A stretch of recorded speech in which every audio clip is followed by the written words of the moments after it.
They thought they buried the devil 15 years ago, but tonight, he walked out of prison smiling. And before sunrise, blood would flow again. But stay with me, because 8 minutes from now, you'll witness something no one saw coming. A twist that will change everything. The story opens in darkness. A killer moves like a shadow, silent, precise. One moment, a man is alive. The next, his throat is slit. No hesitation, no mercy. A woman in a parked car touching up her makeup thinks her husband has returned. Death is waiting. Somewhere nearby, a young girl watches, eyes wide, silent, witnessing the impossible. The next morning, the police receive the call: 2 bodies, heads bowed, found in a black car. Detective Sam arrives and feels it immediately, the chilling signature of a known killer. But his team scoffs. Impossible, they say. The suspect was locked in prison all night. Sam doesn't care. He orders Ron brought in for questioning. Ron is arrogance made flesh. Silent, unyielding, no evidence. The interview ends in formality. As he leaves, he brushes past a young woman. A flash, predatory, almost animal, flickers across his face. Then he composes himself. He doesn't know she saw everything. She doesn't speak. She watches. Years before, Ron and an accomplice grew up in an orphanage. Cruelty was their game. First animals, then people. Their violence was a pastime. A detective pursued them relentlessly. One night, that detective is stabbed in the throat, bleeding into the night, and somehow reaches his daughter, the very girl who will later witness these murders. Her name is Hiju. Later, Sam finds his partner dead on what should have been a birthday celebration. The little girl sits beside him, waiting for him to wake. She doesn't know he's gone. The image sears into Ron's mind. A killer might escape, but not for long. Ron is tried. Investigators link him to 7 murders, but only one sticks. 15 years. A joke. Families seethe with outrage. Sam swears vengeance. He never forgets. Hiju, she never forgets either. Her father's killer imprinted on her mind, and in the crowd of mourners, unnoticed, a man lurks, the real betrayer. Ron knows. John, once his friend, colluded with his girlfriend to frame him. Enraged, Ron killed her, plotted revenge, but John outmaneuvered him. Ron was caged. 15 years later, Ron walks free. Sam hasn't forgotten. A 24-hour watch is ordered, but there's more. Something no one expected. For the last decade and a half, the police quietly raised Hiju as one of their own. Sam slips her a thick envelope. She's grown into a calm, composed, intelligent woman, beloved by the station. She has watched her mother suffer under a brutal stepfather for years. Rage simmers. Memories of her father's murder never left. When Ron is released, Hiju moves. She observes him. She notices John nearby. Then, a murder appears, mimicking Ron's signature. Hiju's plan is set. Frame Ron for John's murders. But her plan is twisted, precise. First, she kills her stepfather, the man who tormented her mother, and drags the body to the park. She knows Ron jogs there every morning. She ensures the crime scene will point to him. Ron arrives. The style is familiar. Someone is copying him. A small figure watches. He chases, but she slips away. It's Hiju testing, refining, preparing. One killing after another follows, echoing Ron's past. The police see the pattern, but have no proof. Sam's fury boils. He confronts Ron in a quiet restaurant, noodles in front of him. Anger peaks. He dumps an entire bowl of chili into Ron's food. Ron barely flinches, cold, calm, unbroken. "No law," he says, finishing his noodles, "will bring back your partner." Sam's rage only deepens. Sam almost lost it. For a heartbeat, he thought, kill him or lock him away for good. But vengeance is never that simple. That night, Ron senses movement. The door eases open. He kills his phone, tenses. The visitor, John, the friend who betrayed him, both men move like predators, silent, calculating. John says nothing. He knows Ron is watching. Ron throws a knife. John stoops. The blade drives into the door frame. Even after 15 years in prison, Ron's aim is lethal. John hesitates. Fight or retreat? Then Sam appears. Rage flares. He suspects new crimes, but he doesn't know he's being watched.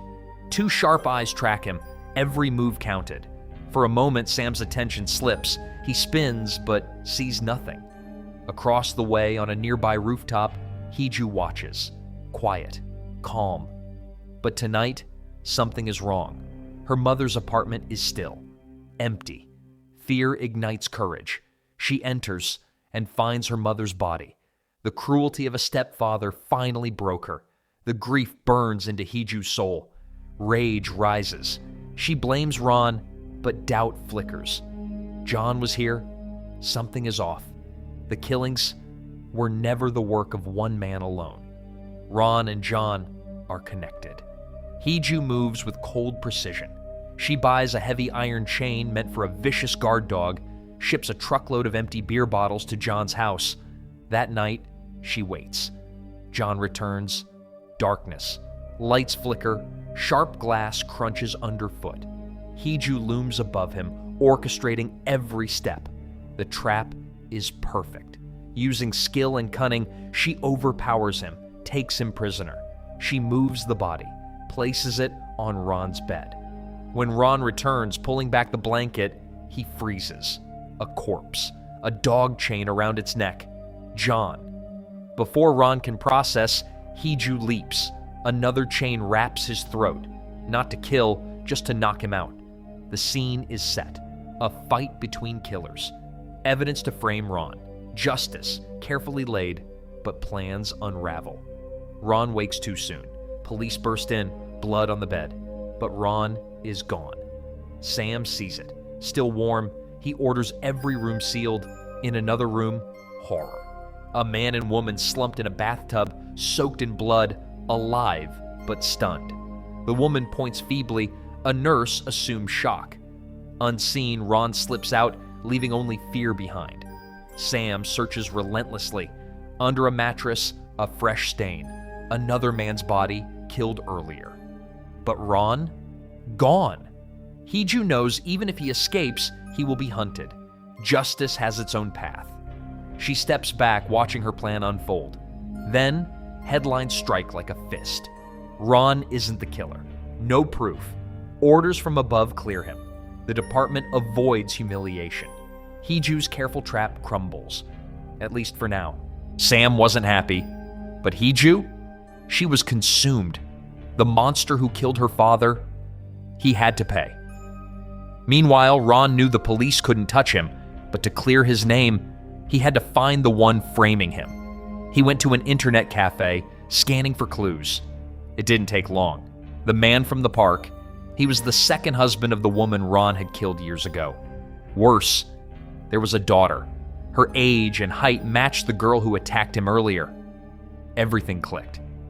Ron lit a cigarette. The cafe owner barked, "No smoking!" Ron snapped, "Get lost!" The man backed away, knowing this wasn't someone to mess with. But then Ron remembered the police were looking for someone like him. Without a second thought, he called them. Sam rushed to the cafe, but Ron was gone. Only a half-burned cigarette remained. Warm, close.